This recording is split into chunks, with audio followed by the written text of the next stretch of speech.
Enjoying the show? You can help others find it and enjoy it too by giving us a 5-star rating or review. If you feel like reaching out to us with a question or comment, you can send us an email at mywifetherd@gmail.com. And don't forget to visit our website at mywifethedietitian.com, as well as our social media pages. We're on Facebook, Instagram, and YouTube. Enjoy the show.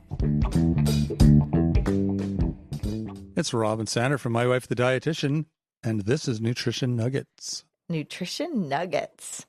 I have in front of me a comparison. I'd like to compare these frozen vegetables that you purchased. Oh, all right. Is this like quality control kind of thing? Well, we did an episode. Am I going to get scolded if I bought the wrong thing? No, not at all. I feel like I'm on the spot now. No. I think the thing is, okay, I'm looking back on Nutrition Nuggets 110. We did one on freezer staples, not just frozen peas. Exactly. Because I think a lot of people think of frozen vegetables or, I didn't like them growing up. I still don't like them. But we were kind of saying, any way to make it easier to eat vegetables is a good thing.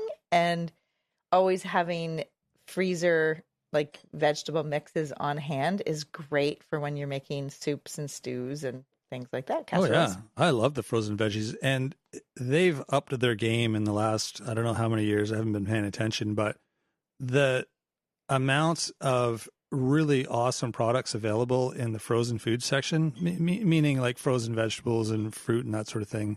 I'm not talking pizzas and lasagnas, although there's tons of that stuff too, but there's a lot of really good blends and different, like you name it, you can get anything frozen, which is great. It's awesome. Yeah, absolutely. And it was interesting because there was one that you bought recently, and we kind of, I think in that episode, we probably said that most of these blends are low sodium or under the 15% daily value or no added salt. Like they are made and they're just like, they've taken the vegetables and they flash freeze them. And then they're, picked at their peak ripeness. So they're, all the nutrition is preserved because they're flash frozen. And there's nothing added, but that's not always the case. Like that's when I wanted to look at one of these mixtures that you got, which was really delicious. And it had a great picture on it.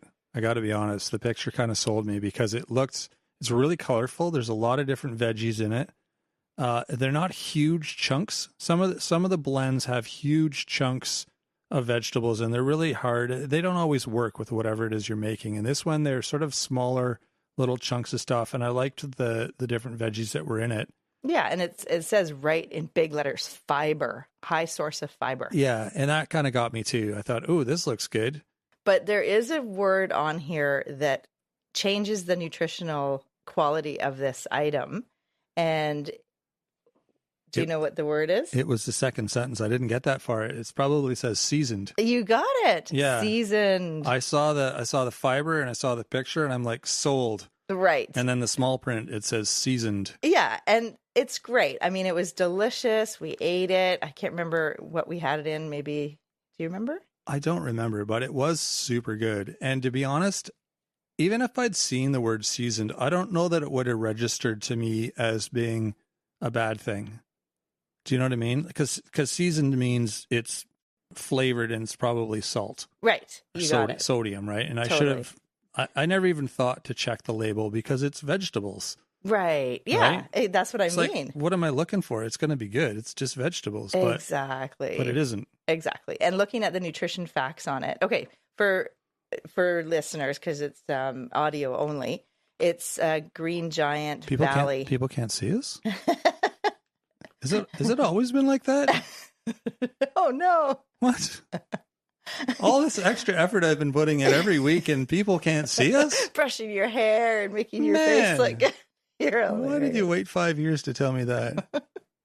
So it's Green Giant Valley Selections fiber, and it's seasoned Asian blend. Mm-hmm. And it's got broccoli and red peppers and these little nuggets that it's like, what is that? But we'll see in the ingredients. It's barley, I think.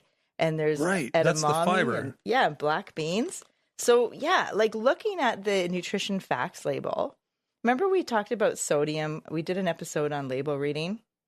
Oh, ages ago, but we've talked about sodium quite a bit on the label and like specifically sodium. Yeah, and we'll link More some of those recently, in yeah. the show notes. But yeah, so it's kind of like green light, Yellow light and red light. yeah, and the green light is under 5% daily value on the nutrition facts label. So the DV is the daily value, and you want like sodium, and you look at the line for sodium, and you want it 5% DV or less. So red light would be 15% DV or more. Right. So something that's say like 12% is not great, but it's not.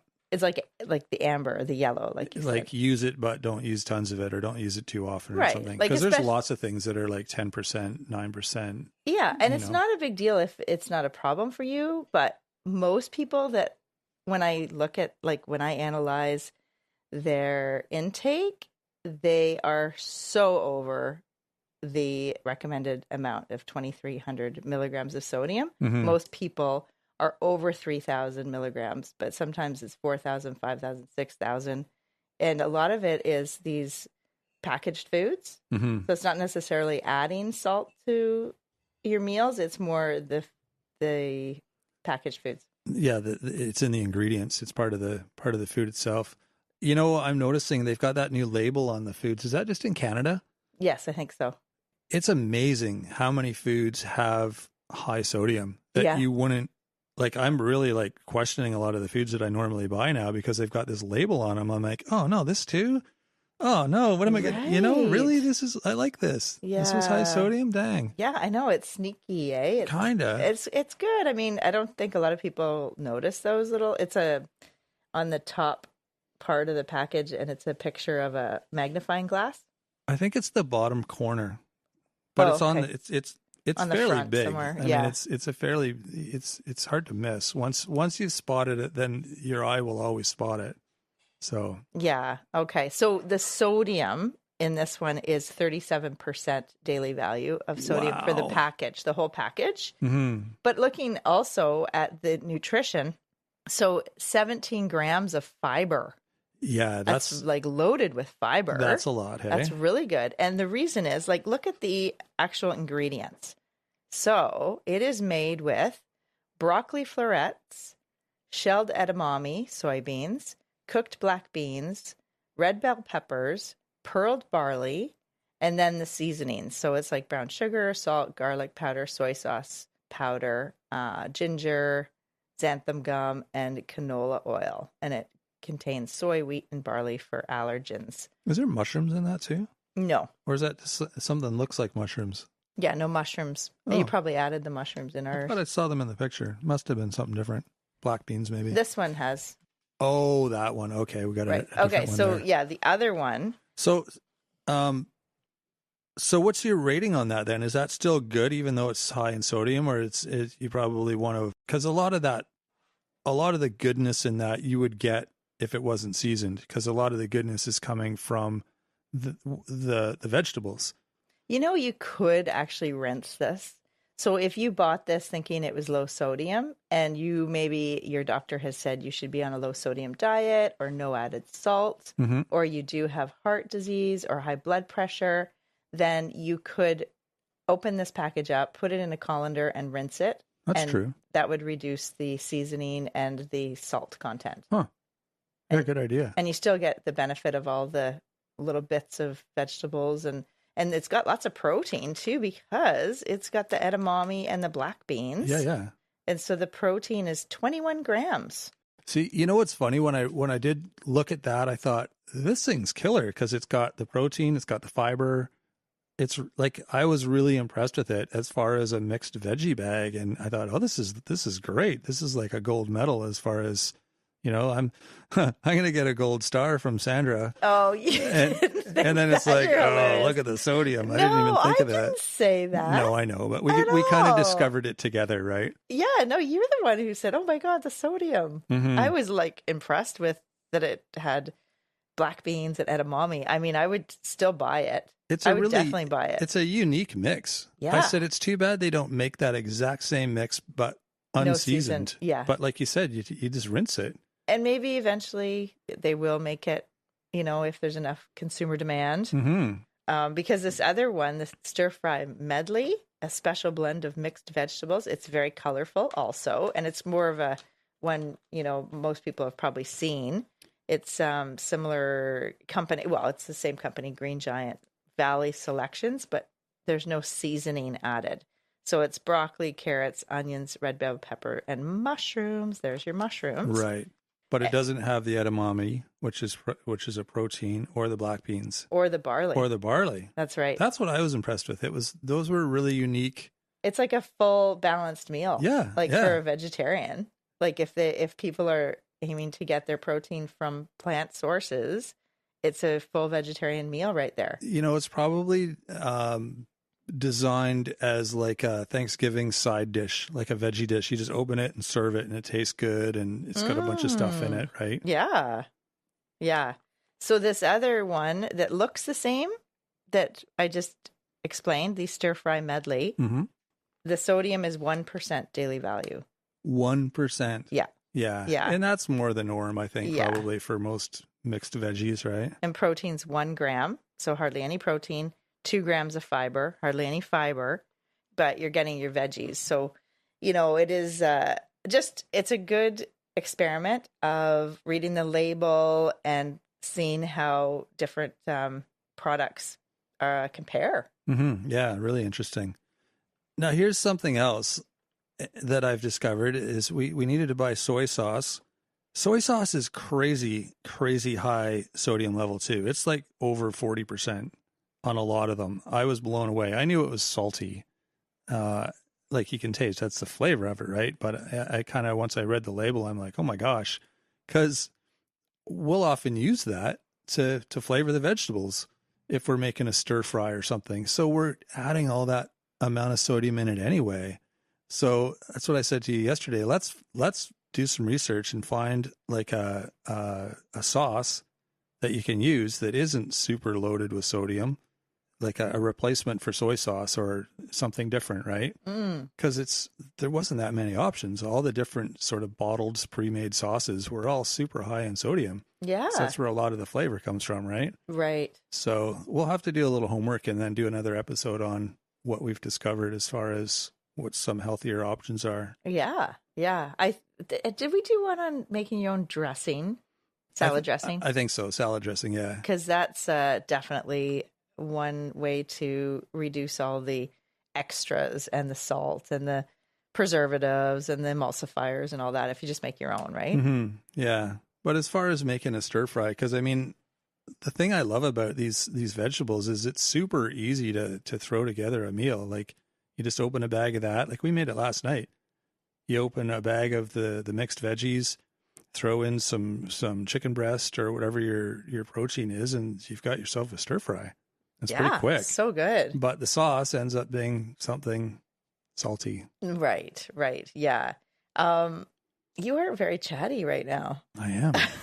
I'm just noticing. It's midday. Because I need to just I have to rewind a little bit here. Okay. I'll let you talk for a while. Yeah. Well, when you're reading labels, you want to do, compare apples to apples or like the same things. Mm-hmm. And the first thing you look at are what they're measuring, like how much. And with this kind of vegetarian one with the edamame and the black beans and the barley, the seasoned Asian blend one, it's a whole package they're measuring on the nutrition facts, which is 400 grams. Okay. In comparison, this stir fry medley vegetable one is 3/4 of a cup, 86 grams. Oh, really? Yeah. So you do the math on that. So you got to multiply it by more than 4. Exactly. Interesting. Yeah. I mean, it's still going to be way lower on the sodium level, but I really wish they would make it like a universal serving size, like standard serving size. So they have to do the math because that makes it just that much more confusing for people. Well, what I think what they've done is people will use this as a whole meal and just empty the package and use the whole thing. Whereas with this vegetable medley that does not have the seasoning, people would just grab a handful and use it in their meal, like 3/4 of a cup. Like that's their serving for their plate. So maybe that's why that it's listed that way, but it really changes the math, right? And as you always said, the kids wonder, why do we need math? Well, to read labels would be good. So when you're grocery shopping, yeah. Exactly. Yeah, that's frustrating because, there's so many times you don't pay attention to the serving size. You're just looking at the numbers beside the sugar and the fiber and the, protein or whatever. Yeah. And as a wrap up for this one, I would say both of these are great. And I would encourage people to have frozen veggies in their freezer to use for different meals. And a variety is the spice of life. So try different ones. And, I've had client after client and people over the years that just dig their heels in and say, I don't like frozen vegetables. I don't eat frozen vegetables. I never liked frozen vegetables. My mom made frozen vegetables. I hate them. I don't eat them. Well, try to expand your horizons, open your mind and try them, because really, I think as North Americans, we're falling down on getting enough vegetables and fruits into our daily intake, and it affects our health long term. And what you're doing in your house is affecting how your kids are growing up and the foods that they're liking and that they're exposed to. So I think it is really important to just try some of those frozen medleys out there, and or even just the single. You can get like a single thing of whatever. Like we use like frozen onions sometimes. All the time. Yeah. So easy. Yeah. Because they're already diced. Yeah, and they're so cheap. It's so cheap. Oh, it's they're like $2. $1.99 for a bag of diced onions that we put in the soups and the stews and whatever. It's like, it's a no-brainer. It's way cheaper than the fresh. It kind of is a no-brainer. Once you start doing it, you're like, why didn't I do this years ago? And if you want some ideas, our weekly newsletter that we keep mentioning every episode, we put recipes in there every week. And a lot of the times they're recipes, well, there are recipes things that we've done here. A lot of them are like what to do with these frozen vegetables. And so if you're looking for ideas, sign up for the newsletter. It's free to join. There's no commitment. We're not going to harass you and try to sell you t-shirts or something. Not yet anyway. But yeah, you get all sorts of great ideas, and it might spark some new dishes in your kitchen. So that is it. We're out of words. We'll have more great information on our next episode next week. In the meantime, check out our website. It's mywifethedietitian.com. Like I said, you can sign up for the newsletter there. There should be a link on most pages. You'll find a link for the newsletter. You can also email us your questions if you have any. I love answering listener questions. We'll turn that into an episode and let everyone know the answer. Because if you're wondering, I'm sure other people are wondering the same thing, whatever that may be. Our email is mywifetherd@gmail.com. You can also find us on Facebook, Instagram, and YouTube. Feel free to reach out to us there as well. And if you're liking the show, let us know. We love hearing your feedback, your ideas, your comments, your questions, all that stuff. It's super helpful for us here. And sharing with a friend, another great thing to do. Friend would appreciate it, and so would we. So like I said, that is it for this episode. We will be back next week with a full episode. So in the meantime, have a great week. Thanks for joining us today on My Wife the Dietitian. If you like what you heard, don't be shy. Leave us a comment or review, and be sure to share our podcast with your friends. If you'd like to hear more, hit that subscribe button. You can also follow us on our social media pages for updates, episode trailers, and other odds and ends. For more info and links on what we discussed on today's episode, check the show notes. We'll be back next week with another informative and fun-filled episode.